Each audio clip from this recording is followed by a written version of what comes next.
It's a high drive center field. Beer leans back. This game is turned upside down. Pujols into the air. It's deep to left. Taylor's back at the wall. It's 700. On fly ball. Deep left. There it goes. Soaring into history. Fastball hit to left. It is long gone. Rip me out the Whataburger rapping. I've been acting brand new. All right.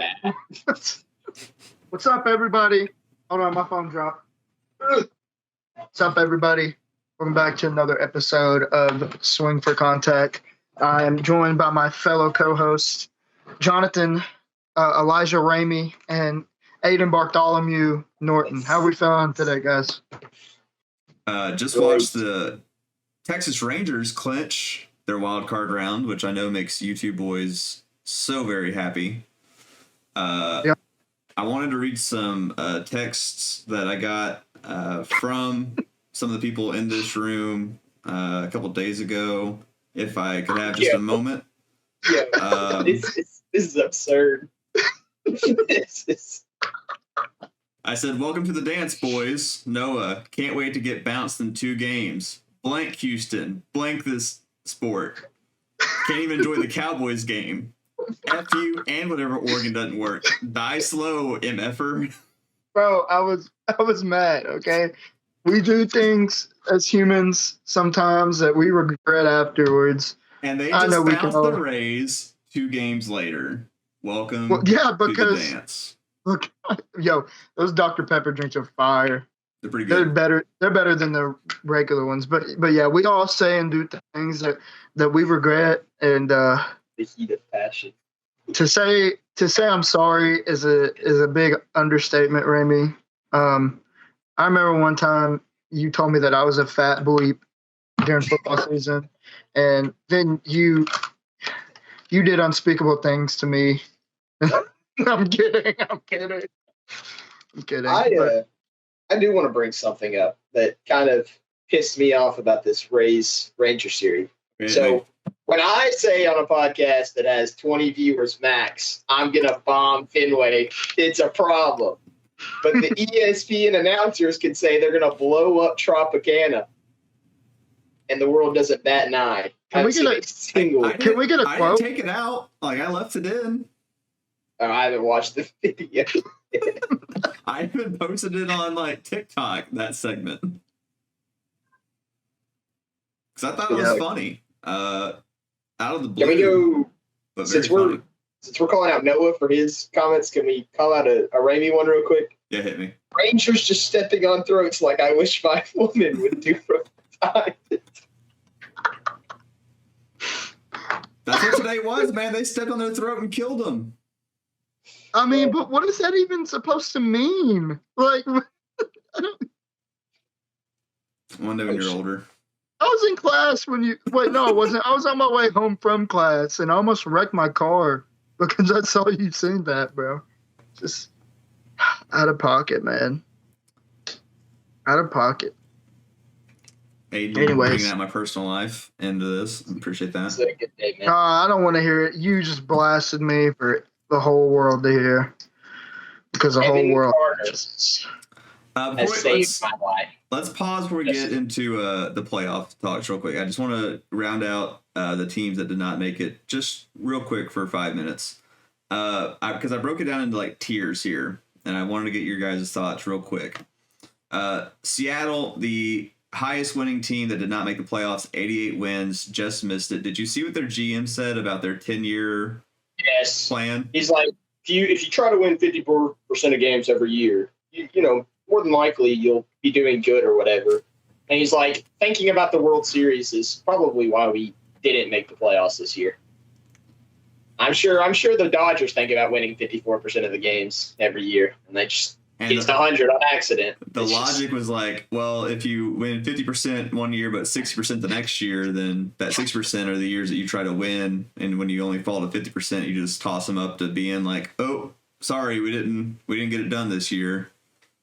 Well, all the comments were Mariners fans saying, man, I can't wait for this next 20-year drought. Oh, gosh. But I will say the thing about Seattle is they went out and they, last year they picked up Luis Castillo. They've got some young pitchers that have high stuff type of things going on. They went out and signed Robbie Ray after he won the Cy Young. So like they've made moves. They went and traded for Teoscar, but they just missed it. And sometimes that happens.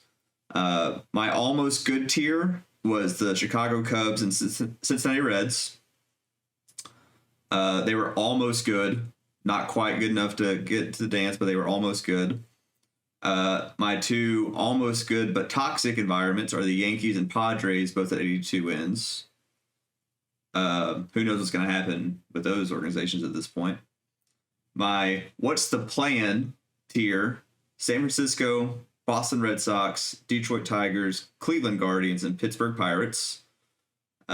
Finished below 500, but not just awful. So, like, are they going to start selling? Are they going to try to go in big in free agent time? Are they just going to be like, okay, we're going to worry about this in 3 or 4 years and try to build a farm? Is there a team that is going to bounce back out of that? They have a plan moving forward, or are they just kind of lost right now? The Padres, like, if you look at everything around them, they should have been a good team this year. I mean, they had a good offense. They had really good pitching. It's just in those one-run ball games and extra innings, they sucked. So, like, I think they're going to bounce back next year. I do think not trading Snell and Hader was a massive mistake at the time. Hader's probably not coming back. So that's, like, you could have traded him away, gotten stuff back for pretty much nothing. And Snell could re-sign, but he also could have done what Chapman did. And he could have re-signed either way. He said that he wanted to stay there. So you trade him, get the assets, and then he signs back in the offseason. Now, instead, they've got two guys who would have driven a high price, given it was a seller's market, that they just held on to. And granted, Snell's probably going to win the NL Cy Young. He'll probably sign the largest starting pitching contract this offseason. So something to look out for. No, any other ones for you on that? They're all trash. They're all trash. It's embarrassing. It's embarrassing for the sport. How all these big, what's the word I'm looking for? Big money teams go out and spend all this money. Like, oh, I'm gonna give you this 9-figure deal. Oh, I'm gonna go give you this 8-figure, and then you just end up not even being close to making the playoffs. You know what I mean? I mean, like, oh, there were a couple games. No, you should be in contention. Number 1, number 2 seed. It's embarrassing for the sport. And I don't really know what you looked at me like that for, because we spent a lot of money. But we in the second year of our I thought you were talking about just spending money in general at first. No. We spent quite a lot of money. No. And I hope we keep spending money. I love teams spending money to put the best team they can out. So the Blue Jays and Twins game, Blue Jays just gave up 2 runs after pulling Barrios with 47 pitches. Oof. I'm glad you brought up the big money market teams and being just bad, because my next group of 3 is my disappointing tier, which are the teams you just spoke of: the New York Mets, the Los Angeles Angels, and the St. Louis Cardinals. Probably the 3 biggest disappointments in terms of talent to wins on this list. And then my bottom tier, the full rebuild, the Nationals, White Sox, Rockies, Royals, Oakland. Is there any hope in sight for those 5 teams? Say those teams again. The Nationals, White Sox, Rockies, Royals, A's. I like the Nationals. I really like what they've been putting together over there. I don't like what they did with Strasburg, of course. Like, I don't like the Nationals as a team. I really like what they, or as an organization, I guess. You like their team, not their organization. Yeah. I mean, they've got James Wood, they've got Dylan Cruz, both as prospects right now. They've already got a pretty good outfield. They got, what's his name, C.J. Abrams from the Padres. He started to light it up kind of in the second half, started playing really well. They've got Lane Thomas in the outfield, who is doing really good. They traded, I think they traded John Lester for him, and John Lester was like not good at all that year. And they got Lane Thomas, who absolutely raked this year for him. I really like what they're building. They've got young starting pitchers. I don't know exactly what the farm looks like pitching wise. I haven't checked it in a while, but if they can get a couple more there, like I can really see the rebuild going well. Right. The other teams on that list, I mean, the Rockies are the Rockies. The Rockies will never really. I mean, they can't. Like, you can't pitch there.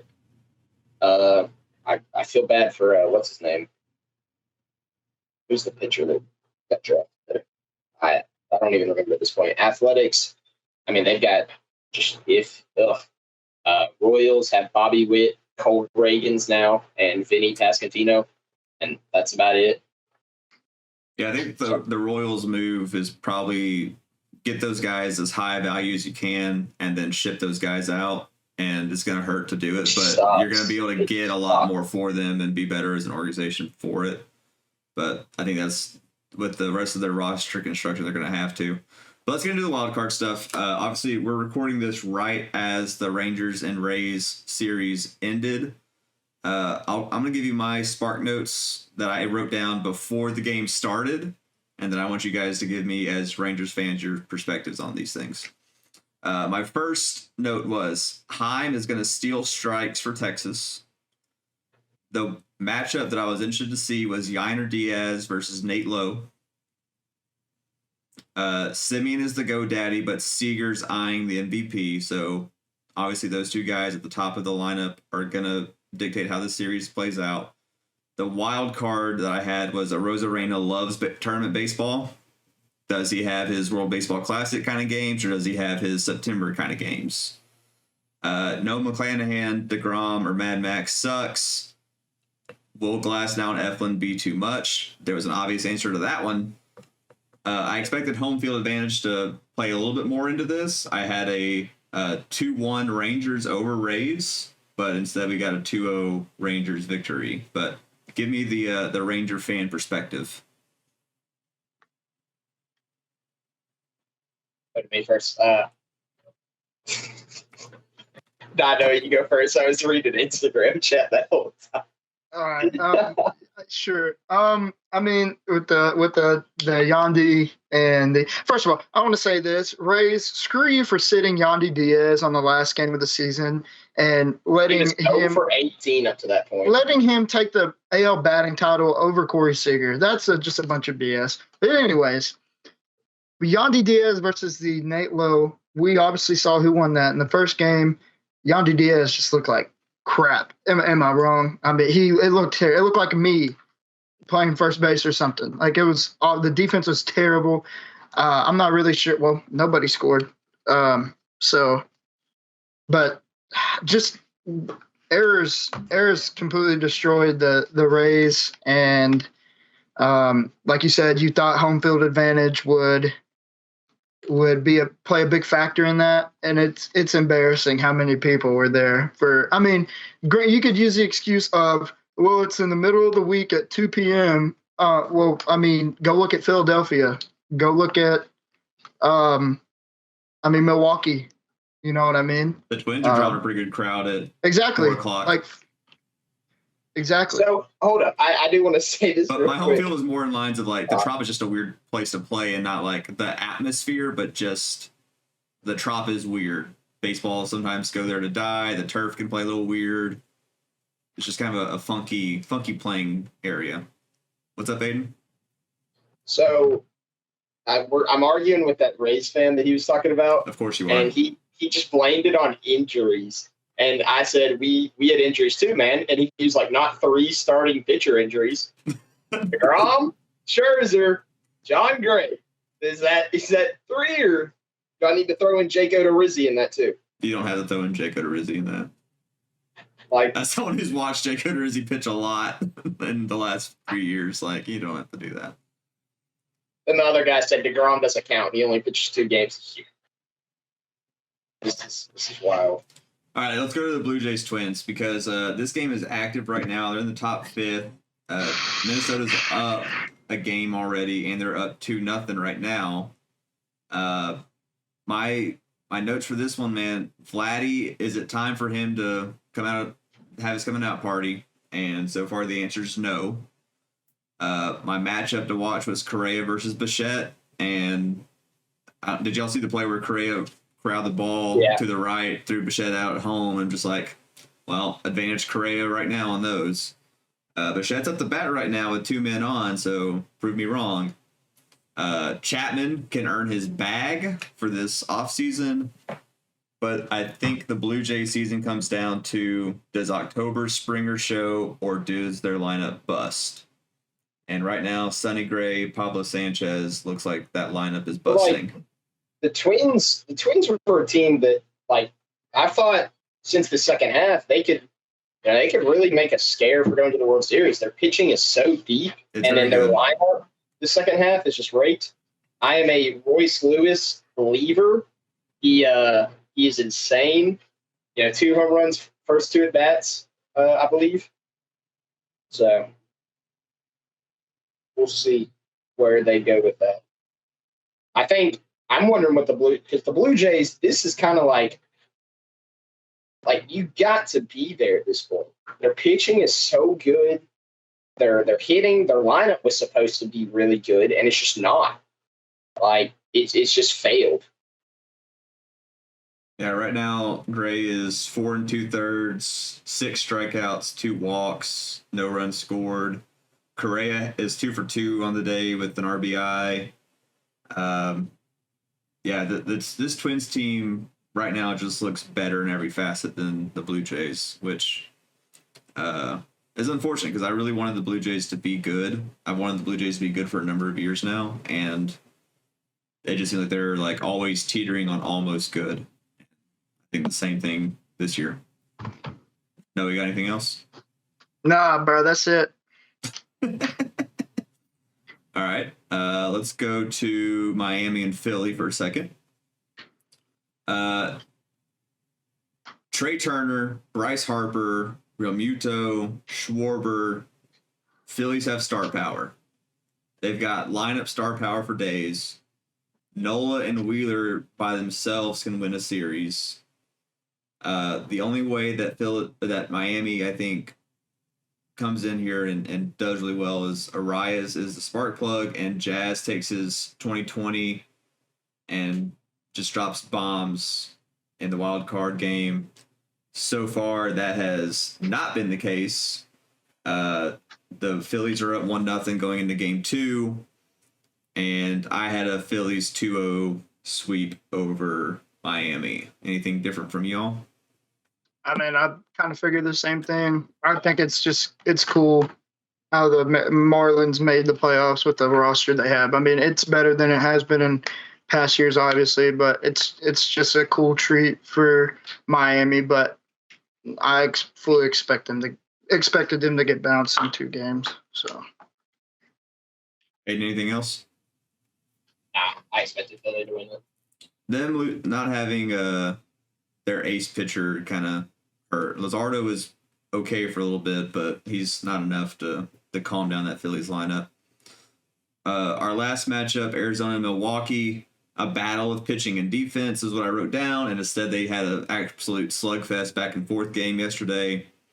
Burns, Woodruff, Peralta, but then Woodruff is out right now, so I don't know what's going to happen there with that extra spot.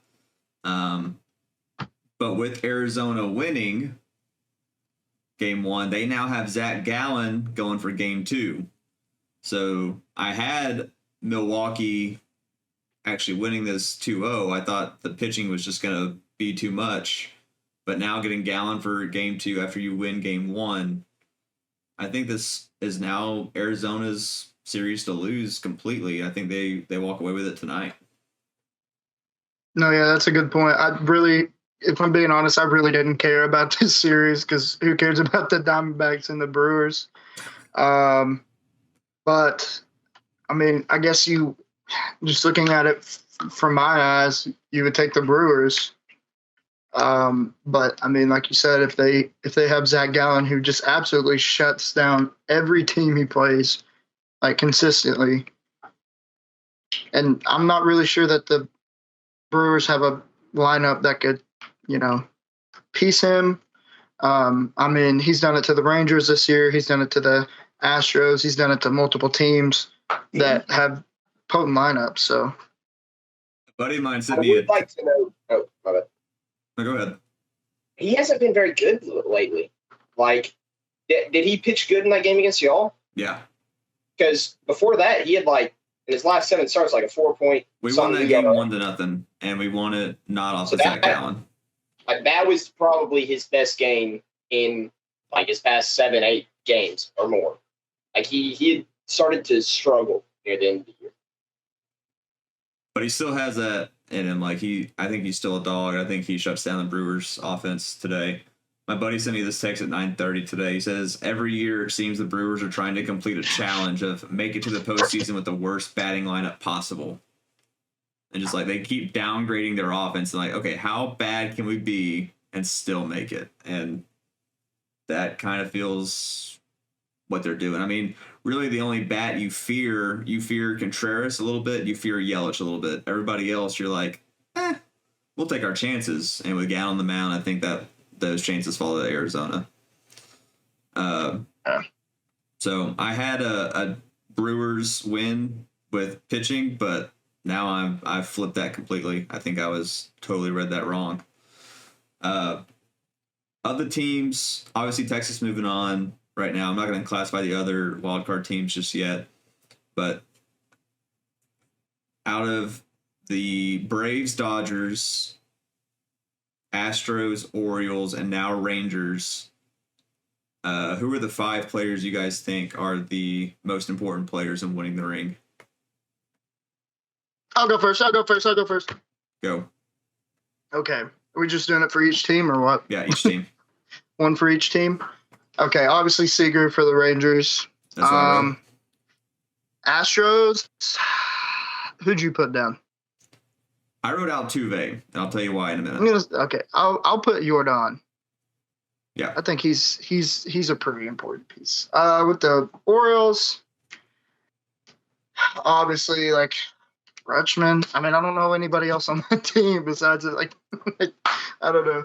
And then obviously like Mookie or Freddie Freeman, and then for the Braves, obviously, what's his name? Ronald Acuna Jr.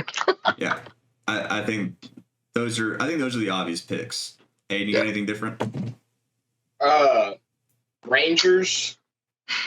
I can't even say my picks for that.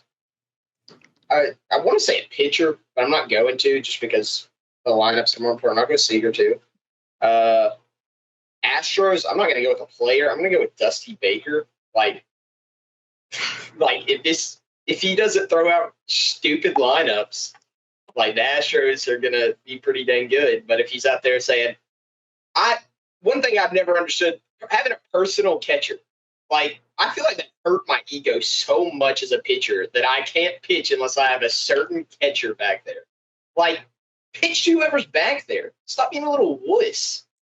This guy frames my slider back. I don't care. Like, just throw to the guy the manager puts out there and pray it's not Martin Maldonado. I got bad news for you. Well, I got bad news for me. It's going to be Martin Maldonado. Every game. Yeah, that sucks. Orioles.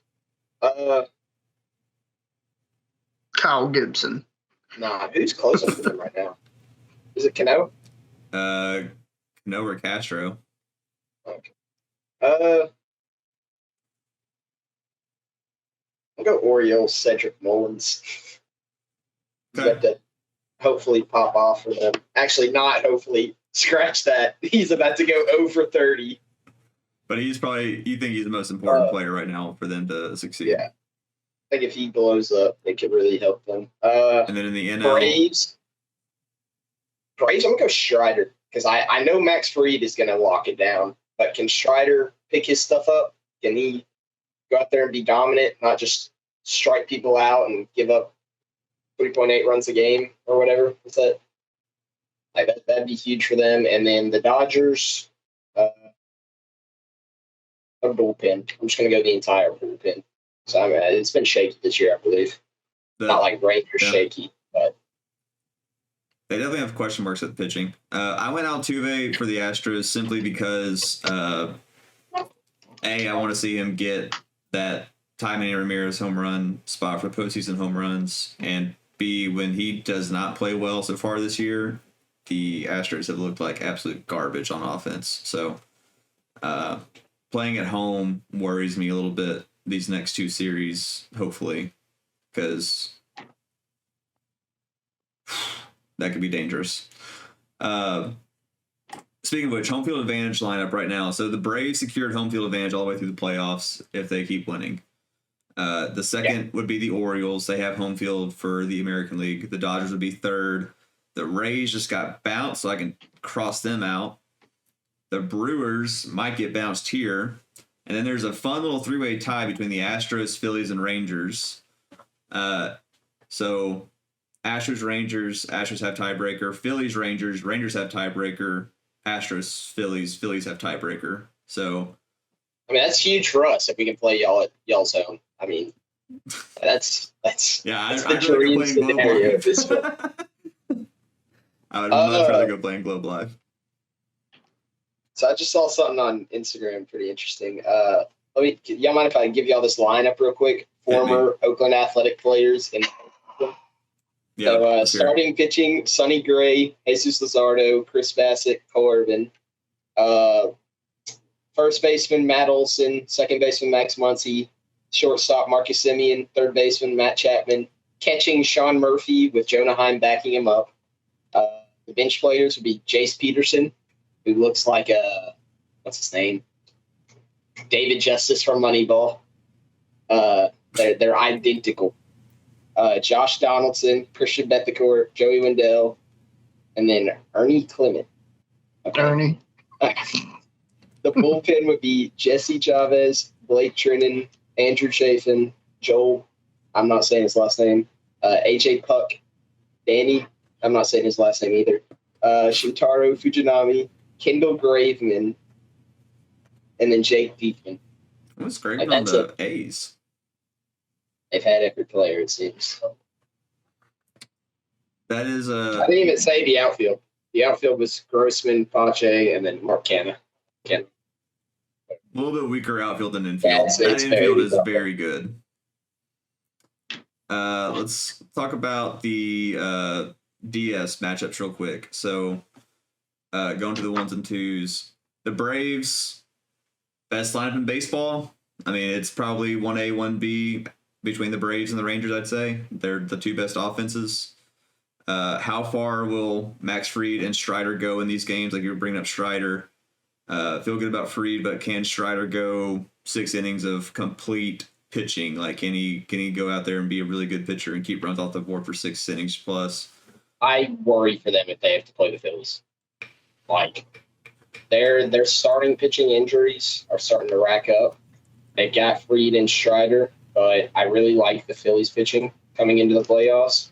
You hope Nola can do what he's supposed to do, but Wheeler is just y'all got me on that one preseason. Wheeler being better than Nola. I didn't expect Nola to take this big of a drop off, and watching Wheeler yesterday, he was just dominant. I mean, the Marlins were doing him a lot of favors. They weren't trying to work the counts at all. I mean, it seemed like it took him 8 pitches each inning. He's just something else, man. Yeah, I would take Wheeler Nola over Fried Strider in a 2-game set, right? So to me that's the question mark that the Braves have. Who's the Braves' third pitcher right now? Like that's a question mark, isn't it? Is Morton Would out? it be Elder? I think Morton is out. I think it'd be Elder. I'm not an Elder fan. Like, I haven't watched enough of Bryce Elder to have a good feel for him. So, and then I think third for the Phillies would be what's his name? He's the lefty. Ranger. It'd be Ranger Suarez, wouldn't it be? Probably. Going to That's the Dodgers. That's going to be a good series. It will be a good series. I'm excited to see that one play out. The Dodgers, do they have enough starting pitching? That's been their Achilles heel all season, starting pitching injuries, and then the lack of performance from the guys they have out there. The good news for the Dodgers is obviously they have Mookie Betts and Freddie Freeman, who are going to finish top 5 in the NL's MVP race. they've done it all. They've won rings. They've gotten every award known to man. But in order for the Dodgers to continue on the playoffs, they're going to have to be the war daddies that get it done. But I think the good news for the Dodgers is that they probably get Arizona, who they are very familiar with. And I think the experience factor probably, or at least maybe not experience, but the veteran play that you have in your two stars overcomes whoever they face this next round. But I think the Dodgers, for the first time in as long as I can remember, I don't know that they have enough starting pitching to get this thing done. Woodruff going down for the Brewers was massive. I mean, a Woodruff Gallen game today would have been really good, and then I think Peralta would shut it down in Game 3, especially against who would it have been? Game 3 for them. Would it have been what's his face? Oh, for Arizona? Yeah, Merrill Kelly. Yeah, that's what I was thinking. That would have been a good game too, actually. I think Peralta's probably a bit better. When Peralta's on, he's really on. Yeah. Peralta's had some collapses, but yeah. When he's on, he's just so good. It's basically like the Brewers have three aces when all three are healthy, but Woodruff can't stay healthy. Burns just had a disappointing year this year, like really disappointing. And then he's tanking, bro. He's trying to get to free agency. Brewers told him in arbitration he's the reason they didn't make the playoffs, and he said that. He's tired of them. No, anything to add on the NL teams? They just better get ready for what's coming on the other side. That's all I got to say. Orioles, real quick. They look so. From an Astros fan perspective, they remind me of like the 2015 Astros, like when they brought up Bregman, Correa, and they're just a bunch of young guns just going out there playing ball. And Radish and Rodriguez, kind of Keuchel, McHugh, Lance McCullers, they're just out there just smashing, and which could be a lot of fun because I thought the Orioles were still a year away, but apparently they have fully arrived. Good for them. Will Bradish and Rodriguez be enough of a 1-2 punch to go deep into the playoffs? I don't know. They're two young guys. This will be the first time in these kind of environments that they are playing in. I watched Grayson Rodriguez pitch one time in high school at a 3A baseball tournament, and I thought he was the best thing I've ever seen in my life. So I'll be curious to see if that's the same looking guy I see come playoff game 2 for the Orioles against the Rangers. How will he navigate that lineup? One way to find out. But Adley and Gunnar doing it with the sticks, Bradish and Rodriguez on the mound. Will their lack of environment experience be a problem? Can you repeat that? My computer just completely froze. Will their lack of experience be a problem in the playoffs as they try to push for a World Series title, Aiden? The Orioles? Correct. Okay. Yes. Make it sure. Damn. Because I'll be honest, I don't really buy into the whole playoff experience thing. Like I don't know. Like I feel like it's overhyped. I think it does play a factor in some ways, but I think it's overdone in a lot of things. I think it's got more of an effect on pitchers just because the intensity is a lot higher. Like and pitchers, I mean, throwing a ball and having your hand like centimeter over here, ball's going a completely different spot. Like, I feel like just the getting amped up as a pitcher, it's a different experience for them. Batters, I can see where it does, but I think it's like once you get that first at bat or that first hit out of the way, you're pretty solid as a hitter. No, anything else? I mean, it's kind of tricky because, like, does the lack of experience, does it hold an effect on the Orioles? Is this a bad take? But I mean, we don't have the most experience. I know we don't have the most experience. That's not what I'm getting at. But is what I'm about to say a bad take? Let's hear it. Say it. Is this year's Baltimore Orioles the weak weakest number one seed in the playoffs in the past couple of years. I think it's the most interesting number one because, and I don't mean weakest by like they suck. It's just like they don't like come at me or like bite at me. If you know what I mean. Their roster doesn't scream number one seed to you. Yeah, and yeah. I kind of agree with you in that, but I think because the AL East was like the AL East is going to have 4 teams make the playoffs, and then the Yankees and Red Sox were not very good. And I think the Blue Jays are kind of getting exposed a little bit by the Twins right now. And I think them playing more out of division, I think they got hot at the right times. They didn't get swept one time this year.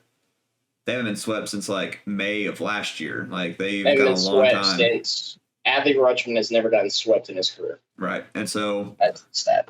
I think with them, they have a bounce back factor that you can't deny coming off a loss. And they're interesting because they don't scream off the page. Like I said, they remind me of that 2015 Astros team that, like, you knew about Altuve, you know about Adley. You heard the hype on Correa, you've heard the hype on Gunnar, but how's the rest of the roster gonna play out? And like you don't really know until the lights are on. So they're the most interesting team to me because I don't know how they're gonna play. Yeah, and I think the Rangers have to take advantage of that. I know Bruce Bochy's smart, and I know from the experienced guys that we have, I think they'll know how to approach this series in the right way.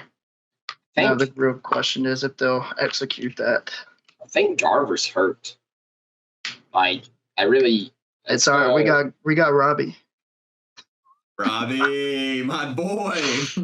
Robbie needs to be, honestly, I think you move Carter up in the lineup.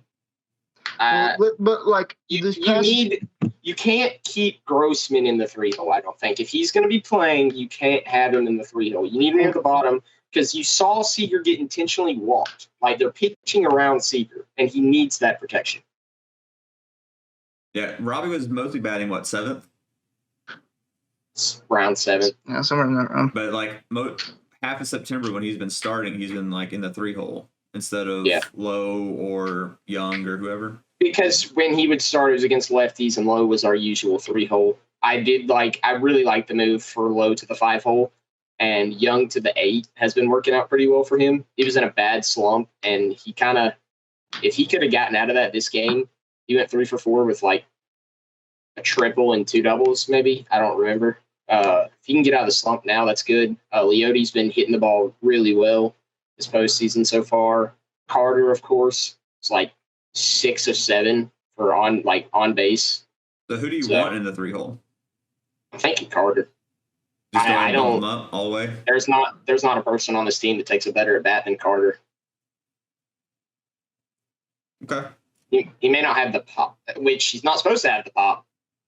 He's hit quite a bit of home runs so far. So we'll see. And last, and certainly least in your eyes, the 2-seed Astros since 2015, 92 playoff games, the most experienced roster, but the lack of home field being a happy place and a lot of rookie pitchers on this roster does experience on the offense save the day. And I got to be honest, I think it's all on Altuve's shoulders. I think if Altuve plays well, the team will play really well. I think if Altuve suffers, then it's going to be not the same story. But we'll see. That, to me, the whole experience, like the mirror match that the Orioles and Astros are having the 1-2 spots, the least experienced roster versus the most experienced roster. And I don't know if that really matters here because the offense is good, but I think it's only as good as Altuve goes, and the way they've played at home gives me a lot of pause. Very hopeful, would love to see it, but it does worry me a little bit.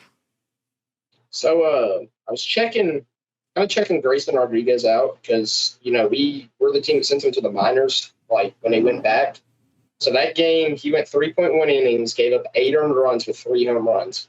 Since then, since he came back from the minors, he's given up more than 3 runs, only 3 earned runs. He's only done it once, and it was against the Dodgers in his first start back.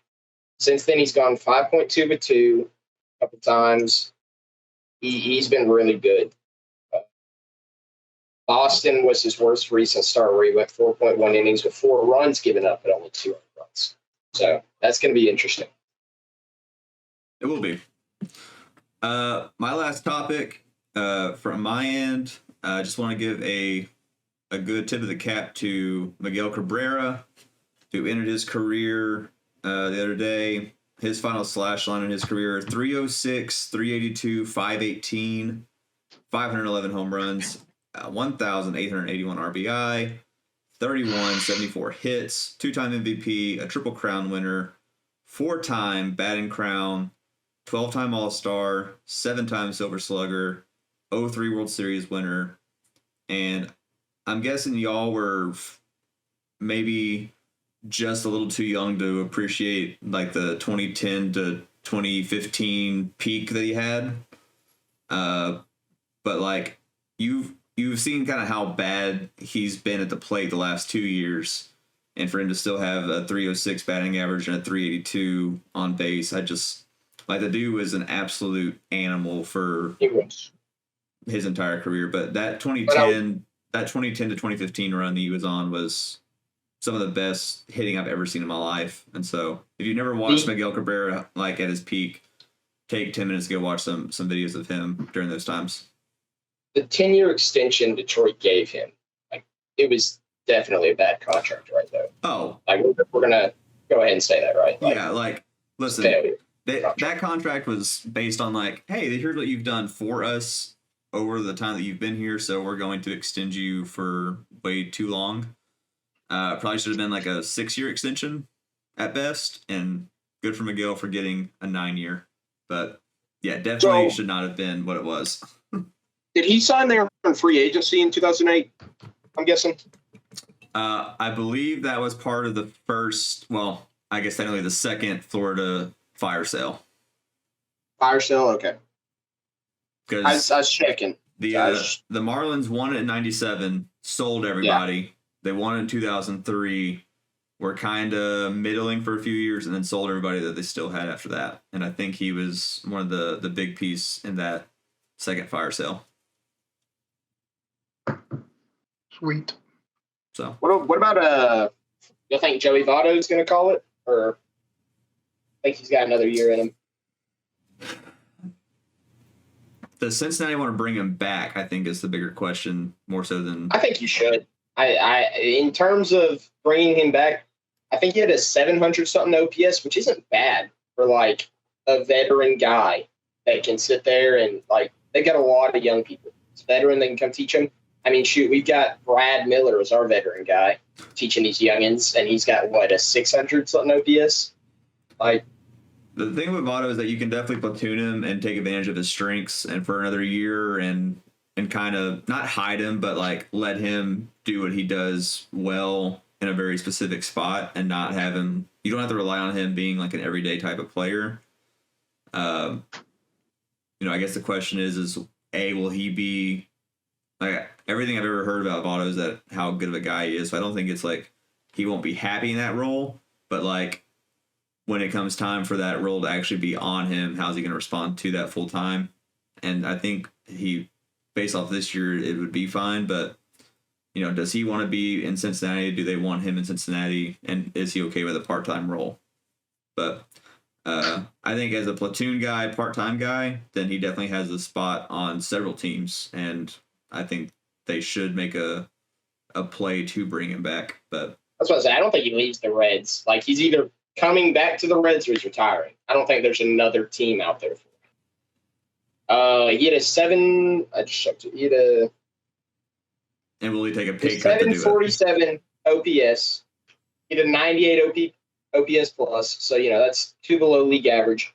He had 14 homers and about 200 bats. So, I mean, that's not bad at all, especially for the vet guy to teach the young kids. Yeah. So. You definitely don't want to be paying him $20 million, I don't think, to do that. But if he takes a pay cut and wants to come back, then I think there's definitely a role for him. I mean, we gave Martin Perez $21 million. Franchise tag, baby. All right.